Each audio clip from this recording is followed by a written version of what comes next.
Then Celtic gaffer, Ange Postecoglou insists he has the backing of the Celtic FC hierarchy as he continues his plans to make Celtic a force to be reckoned with at the highest level. The Celtic manager has been given the go-ahead by the Parkhead powerbrokers to raid the January transfer market in his determined and driven quest to make his team serious competitors in the Champions League on a regular basis. Postecoglou admits he has no fear of selling some of his current stars to fund his ambitious targets, so do not get too attached to some of our big stars. Talking about the Champions League and his current crop of Celtic players, I'm not disheartened by anything I've seen so far. I think we can do it this way and make up ground. I haven't had any frustration or sense there wasn't any alignment. I've had full support along the way. I'll keep doing it until someone taps me on the shoulder and says, "That's enough." I'm obsessed with success. I've had success at every club I've been at because I haven't limited what that looks like.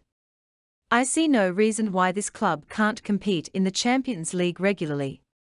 There's obviously a massive gap to the big clubs, but there's nothing to suggest we can't be a strong club at that level. There's nothing written anywhere that says, this is your limit. In recent times, the club's transfer strategy has to bring in players such as Ardsane Edouard and Christopher Ajer and make a profit when they move on. Before them, that was the case with Virgil van Dijk and Victor Wanyama. It has proved to be a sound policy that makes financial sense, and last summer's moves funded Postecoglou's purchases of players such as Kyogo Furuhashi, Karl Starfelt, Liel Abada, and Josip Juranovic. The focused boss is looking at acquisitions who could go in and be equipped to handle the rigors of the Champions League. Postecoglou continued, potentially, if we get to those levels financially, why not? I think the core is that we will always look at a certain demographic, and what I mean by that is that we will always go for the younger scale because that is part of the model that we need to create. But there are younger players who have had Champions League experience. You look at that Shakhtar team and the likes of Mikhailo Mudryk, they are young, but they have already had 2 or 3 years of Champions League experience.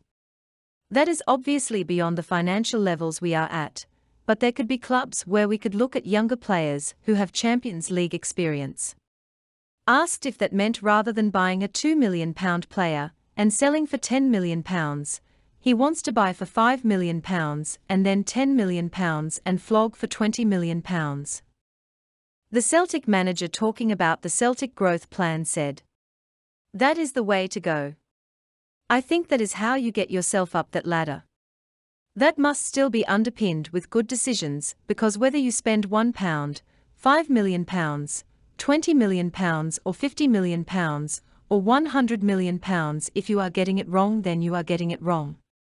For me, that is the most important bit. What I hope I have proven over the last 12 to 18 months is that for the most part all the players we have brought in, irrespective of the levels, have made an impact.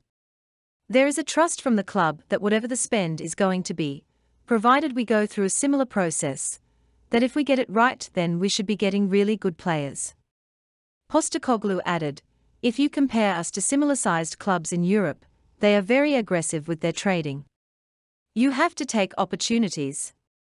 If that means players moving on, you are more comfortable with it if you have the solution before it happens. It becomes part of the process of bridging the financial gap that exists with other clubs. It can be a little bit unsettling at times, especially for supporters if their favorite players don't stay here for 6, 7, 8, 9 years. If we're going to continue to improve, we need to be able to think that way and make sure we take up opportunities when they come along." Postecoglou's record buys since his arrival is the £6.5 million paid to Benfica for Felipe Jota, with Cameron Carter-Vickers bought for £6 million from Spurs. Both emphasised their quality during their loan seasons, and the Hoops chief had no hesitation in making their moves permanent in the summer. The January transfer window is heading for one of the most exciting and intriguing in the club's recent history.